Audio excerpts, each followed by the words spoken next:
жаңа жыл келеді, жаңа жыл тойлаймыз ба, тойламаймыз ба деп біз не істемейміз, ойланбаймыз. Біз тойлаймыз. Алла берген перзентіңізді кішкентай кезінен бастап кәпірлердің мейрамын тойлап үйретіп жатсыз, құтты болсын. Анау мектептегі класс жетекші апайдың үстіне Аяз атаның киімін кигізіп, баламызға сыйлық бергіземіз. Кішкентайынан бастап, хотя мұсылман болып дүниеге келді, бірақ кәпірдің мейрамын тойлатып жатырмыз. Соған біз бақыттымыз. Балама шыша айналдырмасам, көңіліне қаяу түседі. Аяз атадан сыйлық алмаса, оған үлкен травма болады. Травма Новый годқа байланысты ма не? Айтыңыздаршы. Ал ораза келеді, ораза ұстасам ба, ұстамасам ба деп ойланамыз ғой.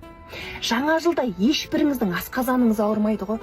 Ораза келеді, бәріңіздің асқазаныңыз ауырады. Я, менің асқазанымда тас бар.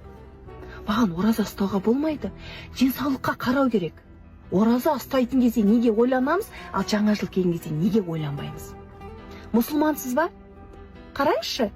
Мұсылмансыз ғой, онда не үшін отырсыз үйіңізге шырша қосып? Не үйретіп жатырсыз бала шағаңызға? Кішкентайынан бастап кәпірлердің мейрамын тойлатып жатсыздар.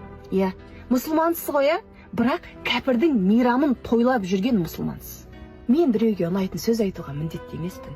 Сізге ұнай ма, ұнамай ма, мұсылмансыз ба? Тойламаңыз онда. Тойламаңыз, міне сіздің мұсылмандығыңыз.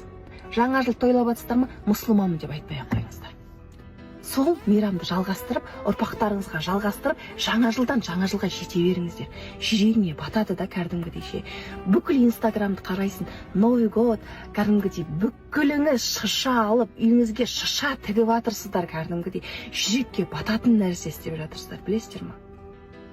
Шышаларыңызды жандырып, шышаларыңызды айналып, жаңа жылдан жаңа жылға жете беріңіздер. Бірақ мұсылманмын деген сөзді алып тастай салыңыздар. Нағыз мұсылман жаңа жыл тойламайды.